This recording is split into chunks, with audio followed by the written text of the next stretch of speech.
Seigneur Jésus, je te dis merci en ce jour. Je te donne toute la gloire.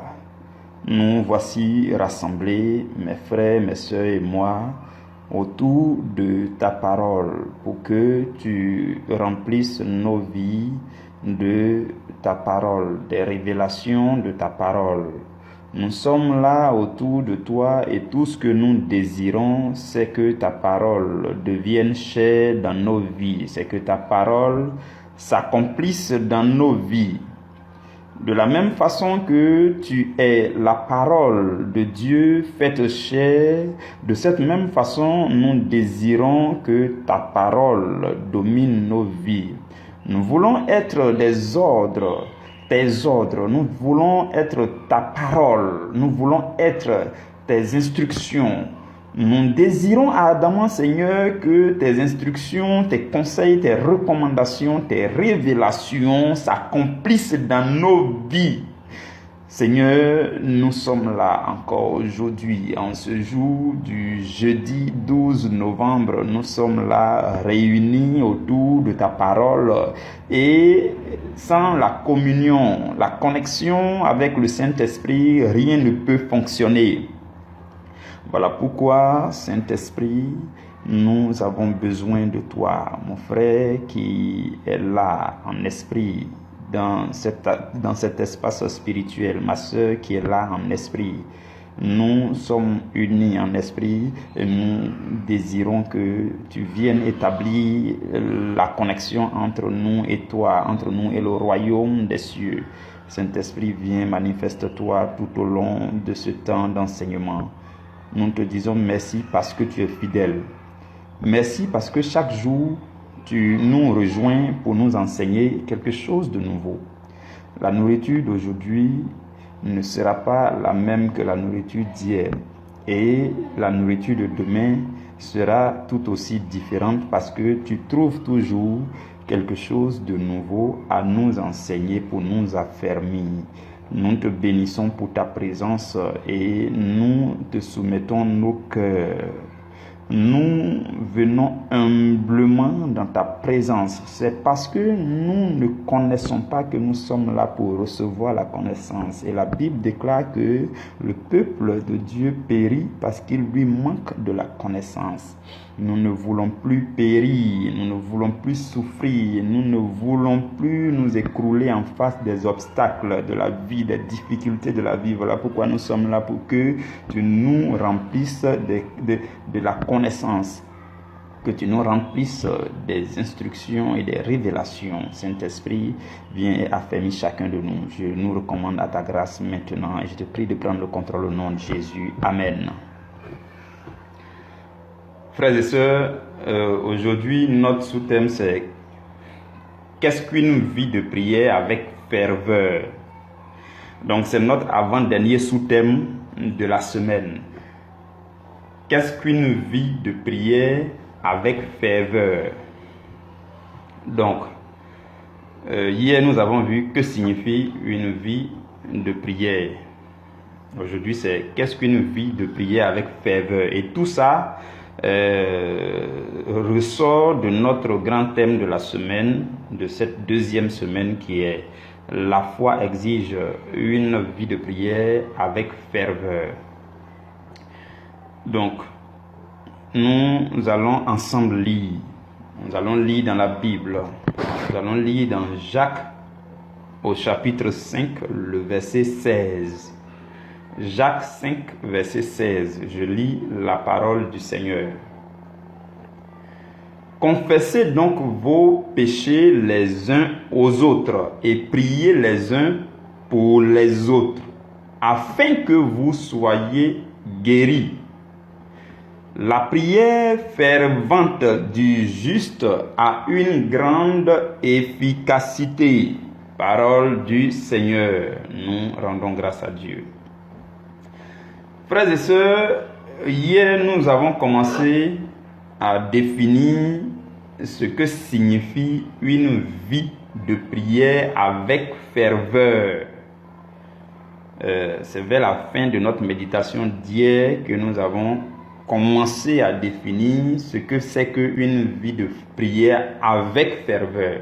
Mais avant ça, on a essayé de définir les différents types de vie de prière.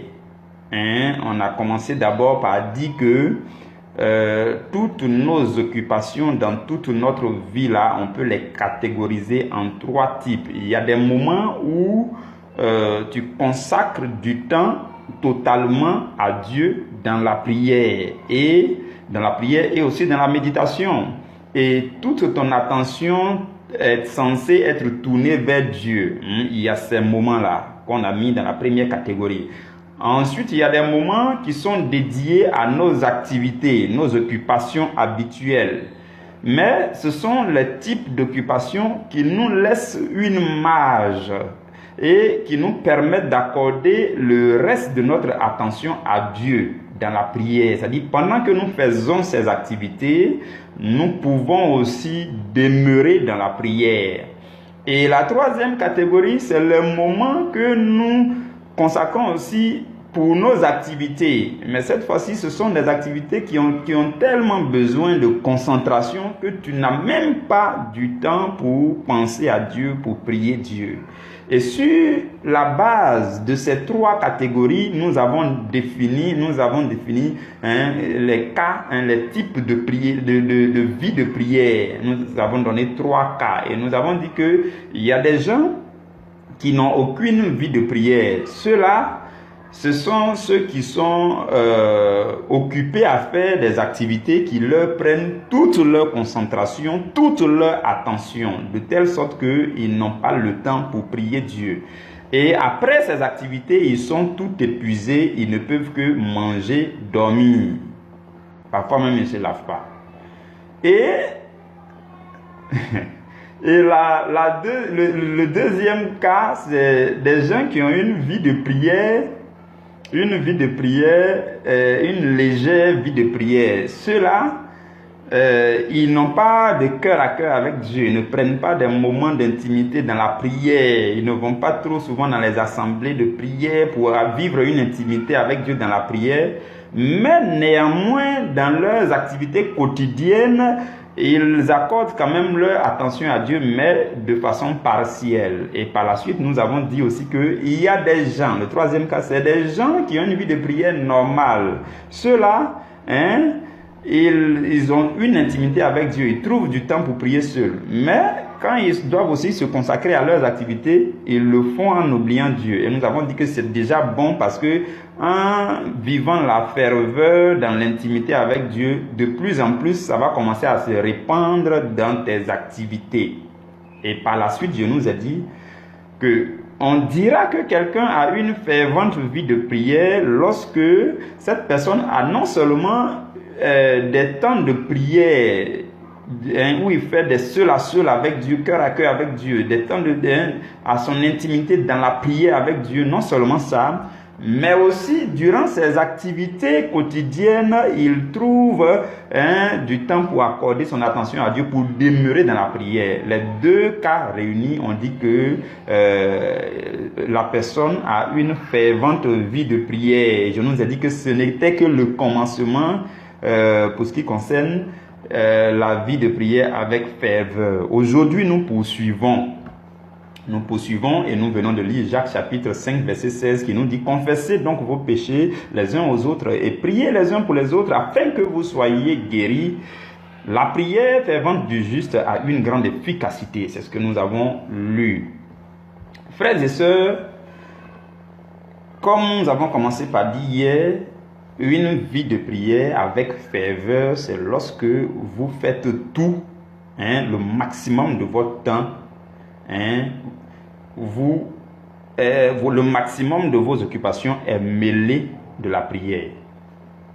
Non seulement vous trouvez du temps pour prier seul à seul, pour méditer seul à seul, pour gêner seul à seul, que ce soit dans les assemblées ou bien seul à seul, vous le faites et vous avez une intimité avec Dieu, mais aussi quand vous sortez, vous partez au marché, vous êtes dans le transport en commun, vous êtes au bureau, vous êtes à l'usine, vous êtes au marché, ou encore partout où vous êtes dans vos occupations, vous faites quand même tout pour ne pas oublier Dieu, pour que de temps en temps vous chantiez un petit cantique, vous demeurez en adoration, vous demeurez en prière.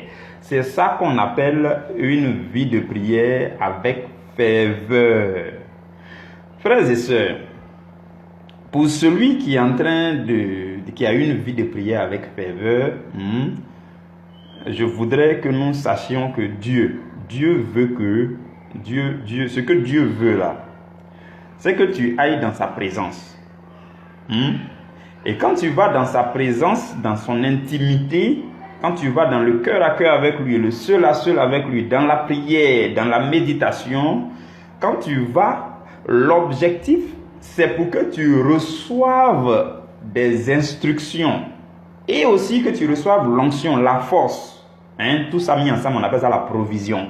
Donc quand on va prier, quand on se connecte à Dieu, c'est pour recevoir la provision. C'est pour recevoir les ressources dont nous avons besoin. Et quand on sort de là, on s'en va dans la vie active, on s'en va dans la vie habituelle pour exécuter les instructions que nous avons reçues de Dieu lorsque nous étions dans la prière. Vous comprenez? Donc, la chose, ce n'est pas d'aller rester en prière toute ta vie. Puis tu as fermé la porte de la chambre sur toi et puis tu es en prière toute ta vie. Et puis on va dire non, tu pries. C'est pas ça. Vous comprenez? Ce que Dieu veut, c'est que tu viennes dans sa présence pour recevoir les instructions. Il va te donner des ordres, des directives. Mais Dieu ne veut pas que tu demeures là, que tu restes là tous les jours. Il faut bien que tu retournes. Et c'est aussi de la volonté de Dieu que tu quittes les moments de prière intense pour aller vaquer à des occupations. Parce que c'est au milieu de tes occupations que Dieu va se manifester aux autres à travers toi. Vous comprenez, hein? Donc tu viens, tu te recharges de la lumière, tu te recharges de la force, tu t'imbibes de l'odeur agréable de Jésus-Christ. Mais tu ne vas pas rester là.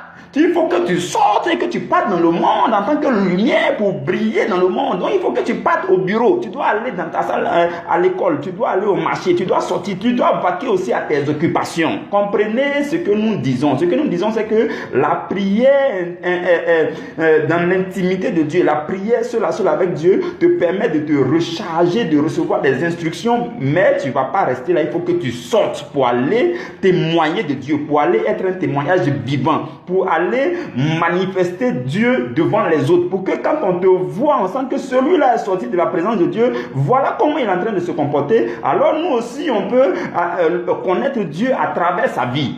Vous comprenez? C'est ce que Dieu veut.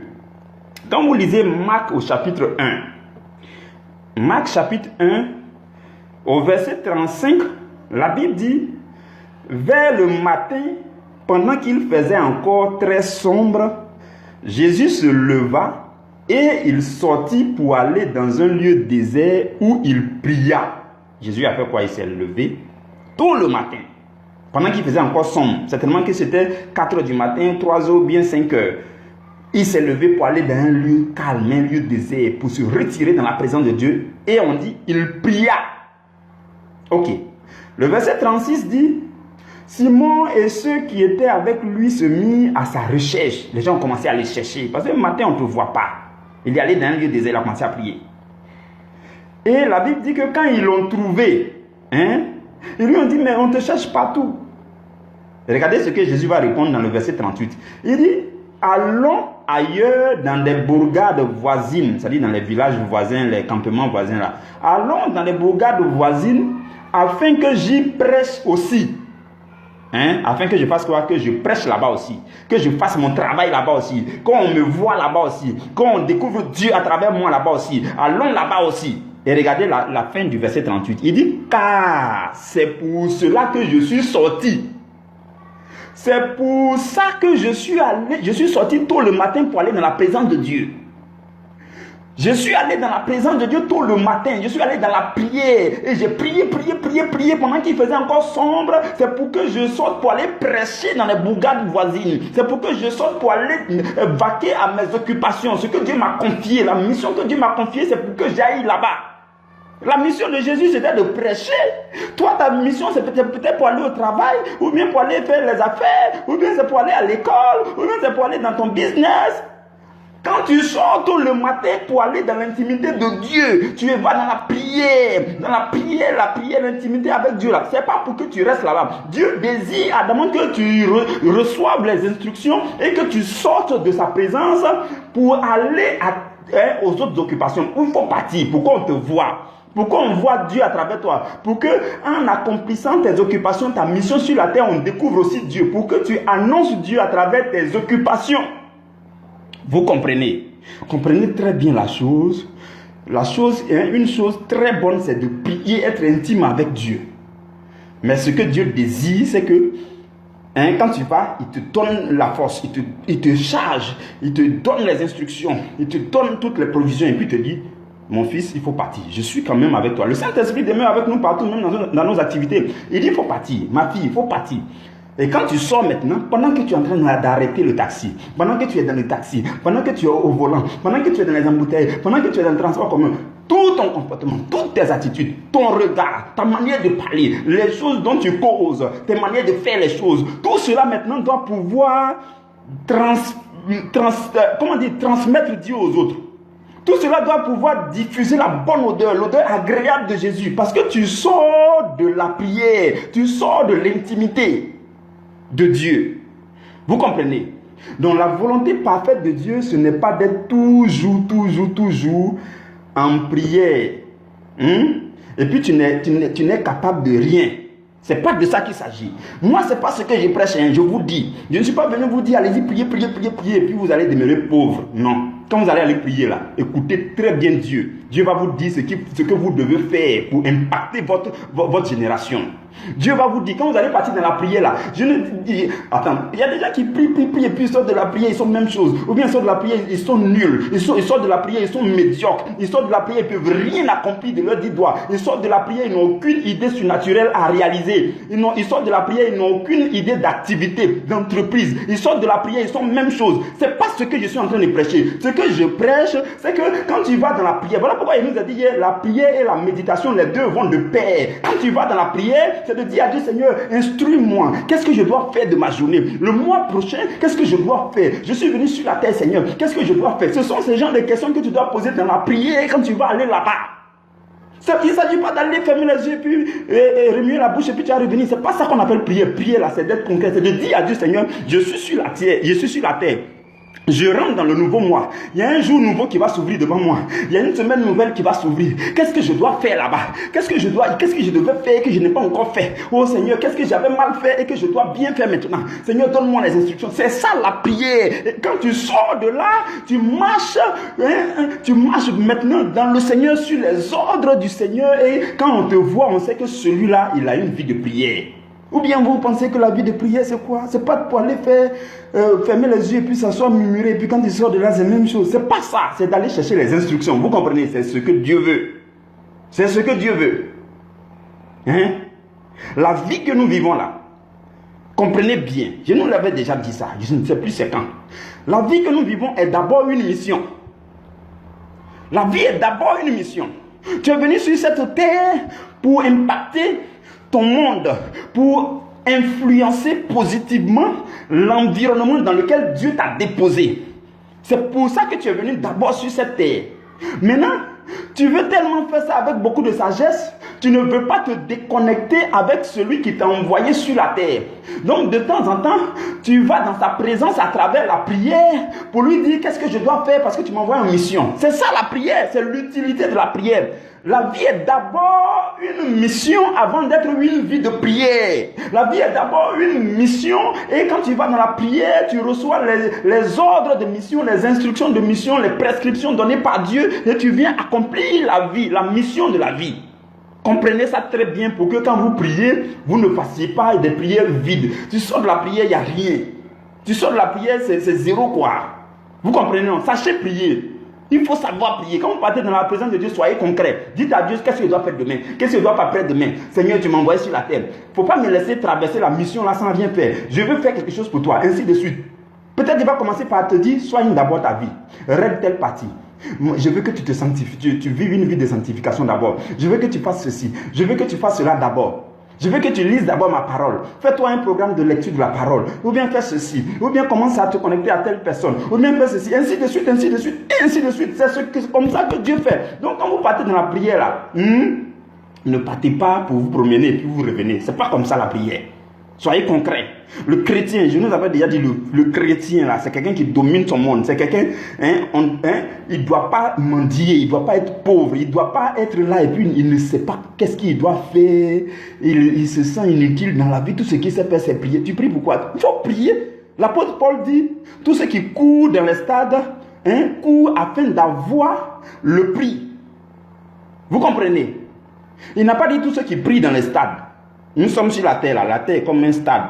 On n'est pas là pour prier seulement, on est là pour courir aussi. Voilà. Il dit je cours, non pas comme à l'aventure.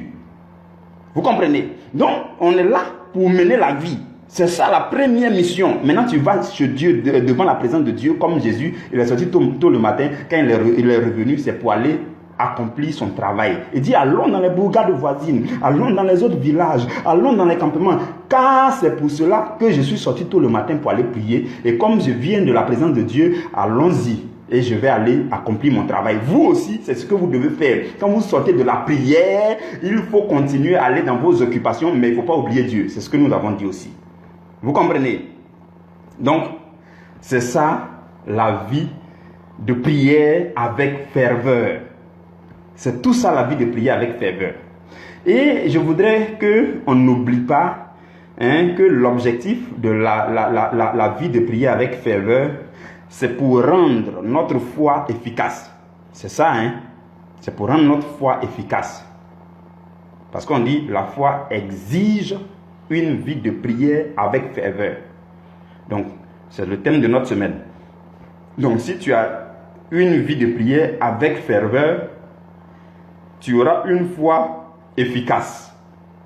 C'est ça, Et le verset que nous avons lu tout à l'heure dans Jacques chapitre 5, verset 16 là, le verset nous dit, la prière fervente du juste a une grande efficacité. La prière fervente du juste a une grande efficacité. Donc, nous comprenons que la prière fervente, c'est déjà une très bonne chose. On a parlé de la prière fervente tout à l'heure, la vie de prière avec ferveur, tout ça, on a parlé de ça depuis hier jusqu'à tout à l'heure, on a parlé de ça. C'est déjà bon. Mais ça peut ne pas suffire. Suivez-moi très bien, ça peut ne pas suffire. Parce que c'est la prière fervente du juste qui a une plus grande efficacité. On n'a pas dit la prière fervente seulement a une grande efficacité. On dit la prière fervente de qui? Du juste. On n'a pas dit la prière fervente du méchant a une grande efficacité. Est-ce que c'est ce que la Bible a dit? Non. La Bible n'a pas dit la prière fervente de n'importe qui a une grande efficacité. Non. Ce n'est pas ce que la Bible a dit. Vous comprenez? La prière fervente de qui? Du juste a une grande efficacité. Donc, qui est le juste? C'est ça la question qu'on peut se poser. Quand la Bible dit la prière fervente du juste, selon la Bible, c'est qui on peut appeler un juste? Le juste, mes frères et sœurs, c'est celui, c'est quelqu'un que Dieu a déclaré juste après une offrande agréable. Par exemple, dès que tu deviens chrétien, à travers l'offrande du corps de Jésus, le sacrifice de Jésus sur le bois de la croix, Dieu te déclare juste. C'est ça qu'on dit quelqu'un juste. Donc, quelqu'un que Dieu déclare juste. Et quand vous lisez Hébreux au chapitre 11, au verset 4, la Bible dit, c'est par la foi que Abel offrit à Dieu un sacrifice plus excellent que Caïn. C'est par la foi qu'il a été déclaré juste. Dieu approuvant ses offrandes. Donc, si tu t'offres à Dieu d'une offrande agréable, comme Jésus s'est offert à Dieu, d'une offrande agréable, si tu suis Jésus, à travers le sacrifice de Jésus, à travers le modèle de Jésus, désormais, c'est nous-mêmes, on s'offre en sacrifice. Vous comprenez? Le sacrifice que Dieu veut là, c'est quand toi-même tu t'offres à lui. Voilà pourquoi l'apôtre Paul dit dans Romains, au chapitre 12, au verset 1, il dit, je vous exhorte à vous offrir, à offrir vos corps en sacrifice vivant, saint et d'agréable odeur. Donc, dans le Nouveau Testament, le sacrifice qui est agréable à Dieu, c'est le sacrifice de ta personne d'abord. Et ensuite vient le sacrifice de ce que tu possèdes. Tu sacrifies d'abord ce que tu es. C'est ce que Dieu aime le plus. Ensuite, tu peux sacrifier ce que tu as. Tu peux faire les deux ensemble, il n'y a pas de souci. Mais Dieu, il préfère que tu te sacrifies toi-même d'abord. Vous comprenez? Donc, quand tu donnes une offrande agréable à Dieu, tu fais partie de ceux-là que Dieu déclare juste. La Bible dit que quand Abel a donné une offrande agréable, que Dieu a approuvé, la Bible dit que Dieu l'a déclaré juste. Donc, à travers une offrande agréable de ta personne, tu peux être déclaré juste. Mais Jésus a été déjà pour nous une offrande agréable. Donc, Dieu nous a déclaré juste. Dès que tu es chrétien, tu es déclaré juste par Dieu.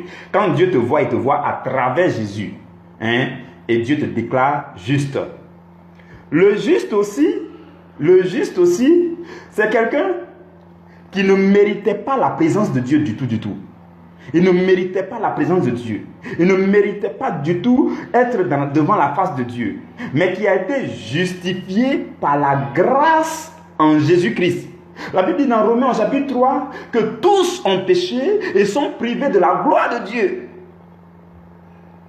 Et ils sont gratuitement justifiés par sa grâce, par le moyen de la rédemption qui est en Jésus-Christ. Ça veut dire qu'en principe, tu ne méritais pas la gloire de Dieu. Tu étais privé de la gloire de Dieu à cause de tes péchés. Mais tu as été gratuitement justifié. C'est ça, quand on dit justifié, là, ça veut dire qu'il a été rendu juste. Voilà, c'est ce que ça veut dire. Il a été déclaré juste par le moyen de la rédemption qui est en Jésus-Christ. Donc c'est ça le juste. Le juste, c'est quelqu'un qui, par le sacrifice de Jésus, Dieu a laissé tomber ses péchés, Dieu l'a déclaré juste. C'est ça le juste. Le juste aussi, c'est quelqu'un qui désormais, il fait tout pour demeurer justifié. C'est ça aussi. Oui. C'est pas parce qu'on dit non, tu as été déclaré juste que c'est fini, tu vas aller maintenant faire ce que tu veux. Non.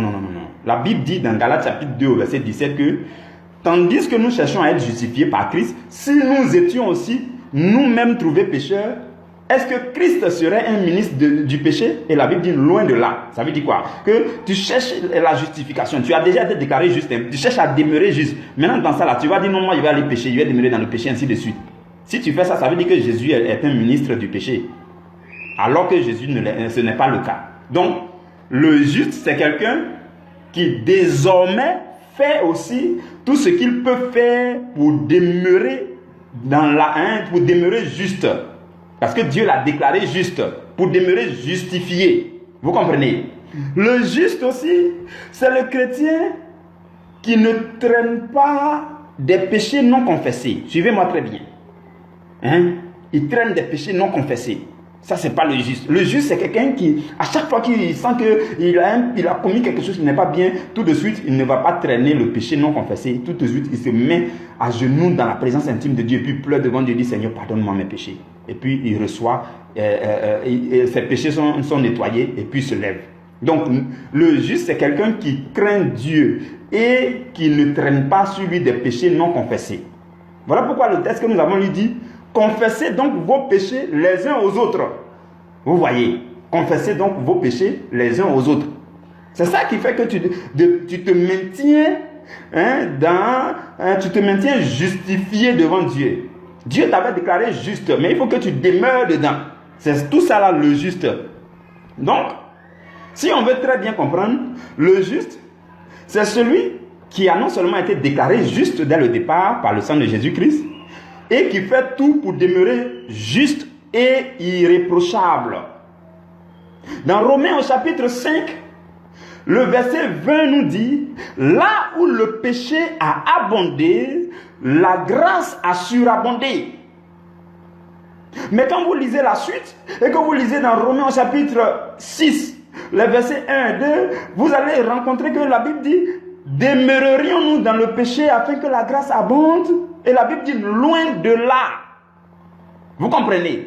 Donc, la grâce a surabondé lorsqu'on a péché, mais ce n'est pas une raison pour que nous demeurions dans le péché. C'est ça le juste. Vous comprenez? Le juste, c'est aussi quelqu'un qui s'efforce pour ne pas pratiquer le même péché. Oui, je nous ai déjà parlé de ça. Je nous ai dit qu'il y a une différence entre commettre le péché et puis pratiquer un péché. Oui. Commettre le péché là, tout le monde peut passer par là. Parce que tu n'étais pas suffisamment clairvoyant, tu n'étais pas suffisamment lucide, tu n'étais pas suffisamment spirituel. L'ennemi t'a tendu un piège, tu es tombé dedans, tu as péché. À ce stade, ce n'est pas si grave parce que tu étais ignorant. Mais dès lors que tu as commis un péché, tu es allé confesser, tu viens et que consciemment tu t'en vas recommettre le même péché, alors on dit que tu pratiques le péché. Quand tu pratiques le péché, ton cas est plus grave que celui qui vient de commettre ce péché-là pour la première fois. Vous comprenez? C'est ça aussi le juste. Le juste, c'est quelqu'un qui ne pratique pas le même péché. Et c'est celui qui entretient la semence de la parole de Dieu qui est semée dans son cœur lorsque il entend les prédications. Tu entretiens ça.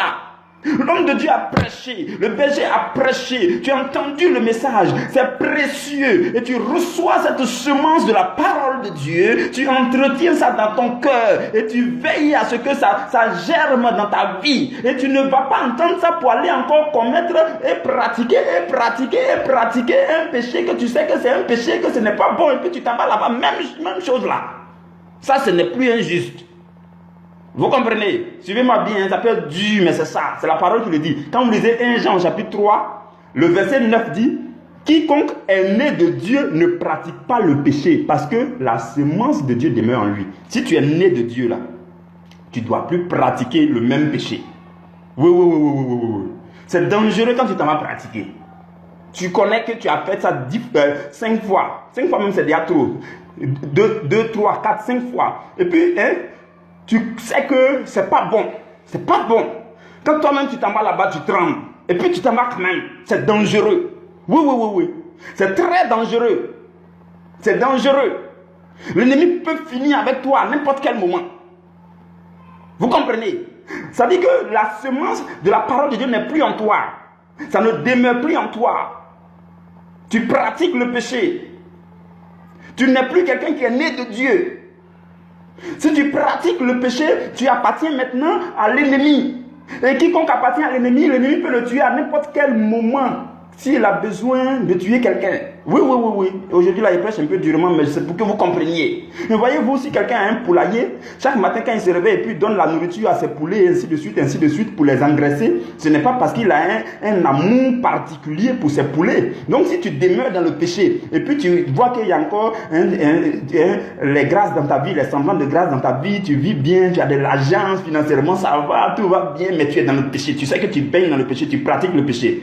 L'ennemi, là, tu es dans son poulailler, il est en train de te nourrir. Ce n'est pas parce qu'il t'envoie des petites grâces là, vous voyez, non, ce n'est pas parce qu'il t'aime, ce n'est pas une affection particulière. Celui qui a un poulailler là, quand il nourrit ses poulets, c'est pour les engraisser. Le jour où il a besoin de tuer un, il tue ça. Ce n'est pas parce qu'il les aime particulièrement. Vous comprenez? Donc, quelqu'un qui est juste, c'est quelqu'un qui a peur du péché aussi, qui fait tout pour se maintenir juste. Quand il découvre qu'il a commis un péché 1, 2 fois, vraiment, c'est difficile pour lui, vraiment, il se fait tout pour se relever. Il commence à détester ce péché. Quand il prend des résolutions de façon radicale pour se détacher de ce péché. Quand on prie, et puis on casse les liens, on brise les liens là. Vrai lien là, c'est quand tu te lèves, tu prends les vraies résolutions pour dire, je fais plus ceci, je ne mets plus pied chez telle personne, je parle plus, je vais plus dans le coin là-bas. C'est ça on appelle vrai casser les liens. On va casser les liens dans la prière jusqu'à si tu n'as pas pris cette décision-là. Lien là sera encore à toi. Lien du péché là sera encore attaché à toi. Vous comprenez? C'est ça le juste. N'ayez pas peur. Vous avez été déclaré juste. Tout ce que vous avez à faire, c'est de ne pas pratiquer le péché. Vous comprenez? Vous demeurez juste. Donc, on a parlé de la vie de prière avec ferveur. Et nous avons aussi parlé du juste. Là, je viens de nous parler du juste. Et nous disons tout cela pour que tu appliques ça à ta vie dès aujourd'hui. En tout cas, si tu le veux très bien. Parce que c'est la prière fervente du juste qui a une grande efficacité. Si ta prière est fervente, que tu n'es pas trop dans la classe des justes, selon tout ce qu'on vient de dire, ta prière peut ne pas être efficace. Vous comprenez? C'est la prière fervente du juste qui a une grande efficacité. C'est la foi du juste qui opère efficacement. C'est la foi du juste qui lui fait vivre une vie de triomphe, de domination et de victoire. Et nous avons dit que cette foi exige la prière fervente. Et la prière fervente du juste rend la foi opérante et efficace. Quand vous lisez Habakkuk chapitre 2 au verset 4, la Bible dit « Le juste vivra par sa foi ». Allez-y, lisez encore Galates chapitre 3 verset 11. Vous allez voir que la Bible dit « Le juste vivra par la foi ». Et vous partez dans Romains chapitre 1 verset 17, vous allez voir que la Bible dit « Le juste vivra par la foi ». Allez-y encore dans Hébreux chapitre 10 verset 38, vous allez voir que la Bible dit « Et mon juste vivra par la foi ». Le juste vivra par sa foi et la foi exige une vie de prière avec ferveur. Qui vivra par sa foi? Ce n'est pas le méchant, ce n'est pas n'importe qui, c'est le juste, celui qui a été déclaré juste et qui fait tout pour se maintenir dans la justice de Dieu. C'est celui-là qui vivra par sa foi, qui vivra. Quand on dit qu'il vivra là, c'est quelqu'un qui va dominer, qui va marcher dans la victoire, qui va triompher, ainsi de suite. Il vivra par sa foi. Et la foi exige que ta prière soit fervente, ainsi de suite. Vous comprenez? Et même lorsque vous allez vous présenter dans les prières de combat, pour aller réclamer les choses qui vous appartiennent, pour aller combattre l'ennemi, ainsi de suite, quand vous allez partir, je vous dis, vous aurez besoin de vous présenter dans les prières de combat là. Vous aurez besoin de vous présenter en tant que quelqu'un qui est déclaré juste, qui a été justifié. Et qui demeure juste et qui a pleinement raison de réclamer ce dont il a droit dans la prière de combat. Quand vous lisez Luc chapitre 18, la Bible parle d'une femme là-bas. Et la Bible dit que cette femme-là, elle partait à chaque fois pour dire au juge unique. Vous vous rappelez de cette histoire-là? Allez-y, lire dans Luc chapitre 18 à partir du verset 1.